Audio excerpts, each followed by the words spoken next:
Welcome back to this edition of Grizzlies Daily.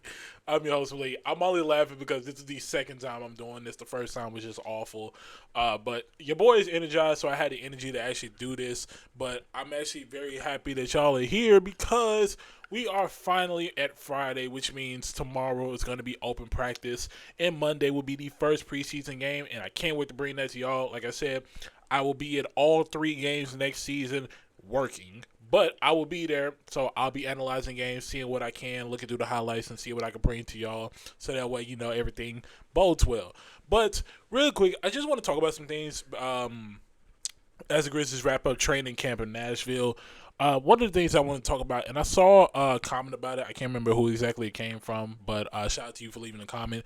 Basically, you said you were skeptical on. I can pull it up actually, but basically, it was along the lines of.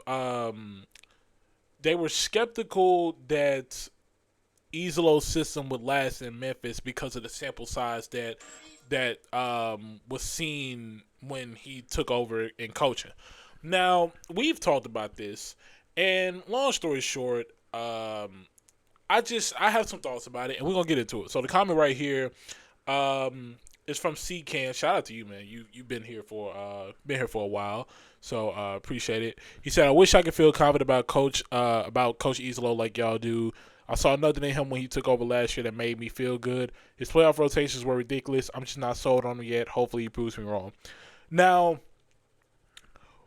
his playoff rotations were ridiculous. I'm not going to disagree with you on that at all. The only thing that I really feel like that I disagree with that is the fact that I'm not going to say I have no confidence in him yet. Just because he's the first year coach, I'm not going to say I don't have confidence in him because this is his first full season coaching. This is his first full season coaching in the NBA. And he has a very, very good roster behind him. This isn't a situation like, the Sacramento Kings or something where, a new coach comes in, gets ahead of the rebuild roster and just kind of goes from there. This is a guy who actually had a chance to have some input on the roster, see who fits where, whose game he can elevate to bring the best out of them. And I feel like that's something we can see at Izolo. And one thing about Izolo is he knows the strengths and weaknesses of each player. That's something we cannot deny. He knows the strengths and weaknesses of each player. And you also have to keep in mind that Izolo's system and something that we're going to see. The reason I mentioned pick and roll so much is because Ja Morant works very well, not only just in ISO, but off the pick and roll. In fact, he's one of the better players when it comes to pick and roll. Majority of those layups you see in the paint, those acrobatic ones, they come from a screen. So Ja Morant, very, very good on those. And then you get a brick wall enforcer like Zach Edey, and a guy who can really roll and fade off the pick like Jaren Jackson Jr., you're going to find a good system that works for that. And I think that's something that, we'll be able to see is Izolo's going to base his system strictly around Ja and Jaren.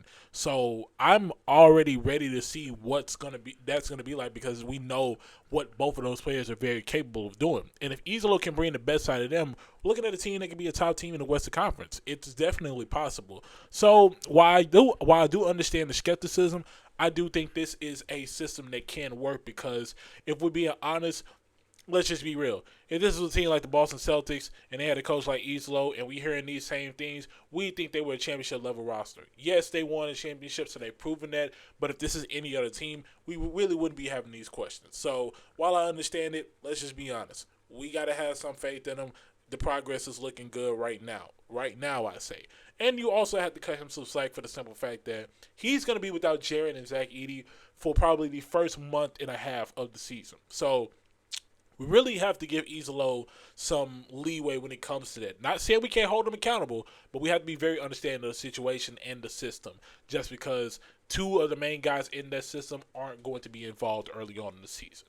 But switching gears, I do want to talk about two guys that are going to be important to the system, and that's the veterans. We're talking about Kentavious Caldwell-Pope and Ty Jerome. We can confidently say Ty Jerome is a veteran. He's been in the league for a while.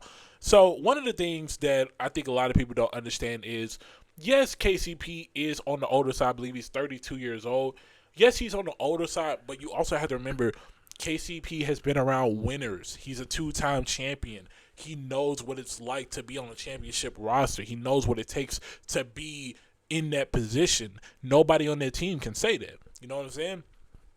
And not to mention, you really have to remember the fact that KCP is still one of the better, more experienced shooters in the league. So if there's anybody who wants advice, how to go off the ball. Ooh, excuse me. That was bad. My bad. But if you want somebody that just knows how to go off the ball, get a shot open off the screen, or simply just make a shot for themselves in a catch and shoot situation, KCP is that guy. I mean, we're talking about a guy, once again, who has played with winners. He's played with probably two of the greatest playmakers we've ever seen in NBA history in Nikola Jokic and LeBron James. If that man has a slither of room that's open, they're going to find the ball to him. And I think he very well could train young guys who may not be that experienced with catch and shoot. He could develop them to get that skill going in their game. A guy like, Cedric Coward or G.G. Jackson, or maybe even I can't say Cam Spencer because Cam Spencer already has that. But you know what I'm saying? Like, KCP could definitely bring that level of skill to the team. And as far as Ty Jerome, it's the same level. Same thing I'm talking about. Just playmaking. I have full confidence that Ty Jerome coming off the bench is going to be a very good playmaker alongside a guy like Scottie Pippen Jr., who's already a pretty good playmaker himself. You had two playmakers and two ball handlers, something that the Grizzlies could say they couldn't have while on the court unless their names were Ja Morant and Scottie Pippen Jr. Let's just be honest. I mean, Desmond Bane tried it, but he just didn't have the right skill set for it. Not saying that's the reason why he was traded, but it's just the reason why the lineups didn't look the way that we wanted them to. And that's the reality. And there's nothing wrong with that. We will all appreciate Desmond Bane for what he did, but at the same time, he had a skill that just simply did not match well with what was going on. And we're going to see Desmond Bane work well in Orlando. And it's for that simple fact. He brings the one skill set that they need, which is three-point shooting. And the Grizzlies, alongside defense, they need more playmaking. It's just that simple. So I think Ty Jerome can definitely bring that kind of expertise to the team. Give them some level of competition. This is a guy who's coming off a team like Cleveland who didn't bowl well in the playoffs, but they made some noise throughout the entire season. And the Grizzlies can't say that. So say what you want, but these veterans are going to be key to the season. That's why even in the offseason before free agency, I emphasized that. And we're seeing it come to fruition. And hopefully we do see it come to fruition in the regular season and, of course, over the next 2 years. Now, switching gears once again. Want to double back. We're talking about Scottie Pippen Jr. Basically, at training camp, he spoke to the media and basically said he basically spoke on who's been the most disruptive defender during the camp, and he said himself. And I got to be honest, I'm not surprised to hear that because I've gone on record, and y'all can look back through the archives. I've gone on record and said Scottie Pippen Jr. is overdue for another career year. And I'm not just talking about offensively or stat-wise. I'm talking defensively. This is a guy who, let's be real, and I will forever give Scottie Pippen Jr. his props. This is when he officially won me over as a player when it came to the postseason.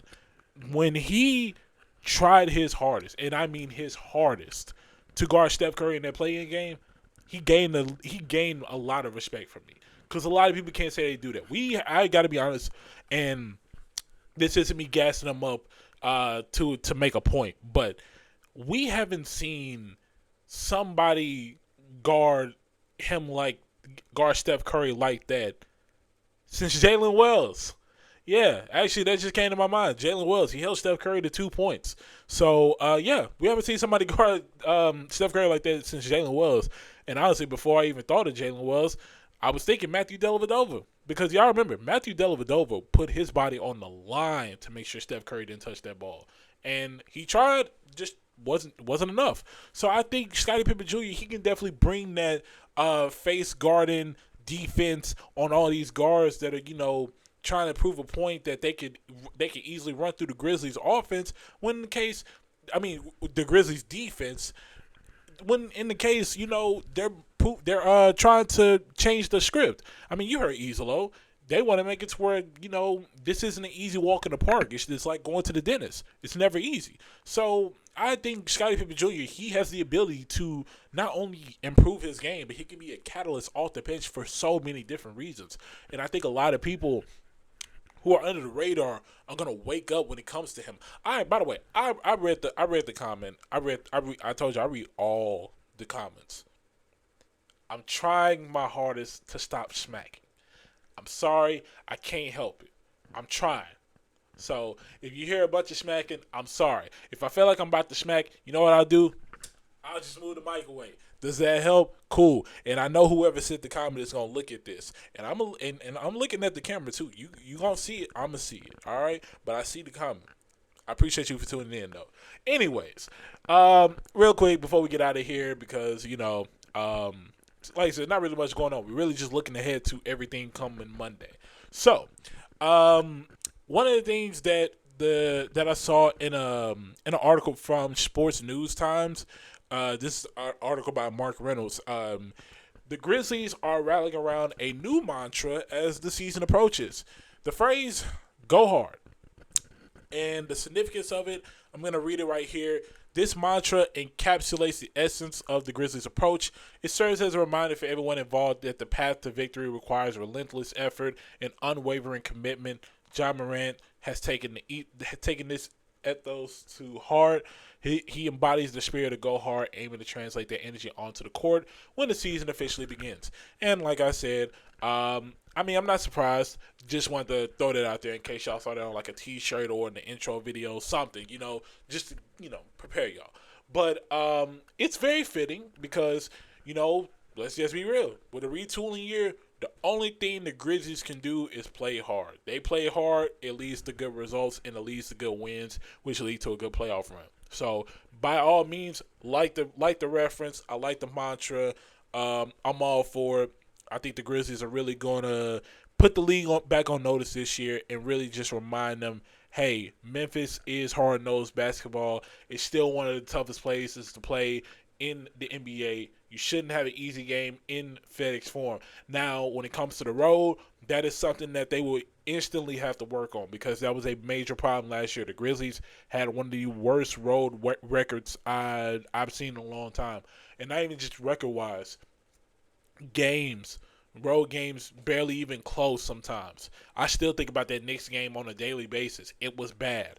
But you know what I'm saying? It's just a mantra like this is a reminder that, the Grizzlies are still around. Every team takes their steps back, but the Grizzlies had the ability to, step back up and make noise. It's just a matter of how bad do they want it. And a mantra like this reminds them, hey, you do it for the fans, you go hard for the fans, and that's going to lead to wins and the fans being happy. Because if the fans are happy, you're happy. It's just that simple. I can't really put it anywhere else to explain it, but y'all get the memo right there. But that's really all I got for right now. It's not really much going on. Like I said, preseason is Monday against the Detroit Pistons at the FedEx Forum. I believe the game starts at around 7 o'clock. I'm not sure.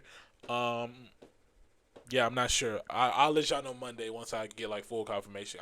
I could look it up right now, but we about to be over with right now. So, Grizzlies on Monday. If there's anything that happens at the open practice that's worth talking about, I would definitely bring that to y'all because obviously Monday's episode is going to come before the game, and then Tuesday's episode is going to be a recap of the game and things that I liked from it that the Grizzlies could show going forward, or anything that dang okay can't talk.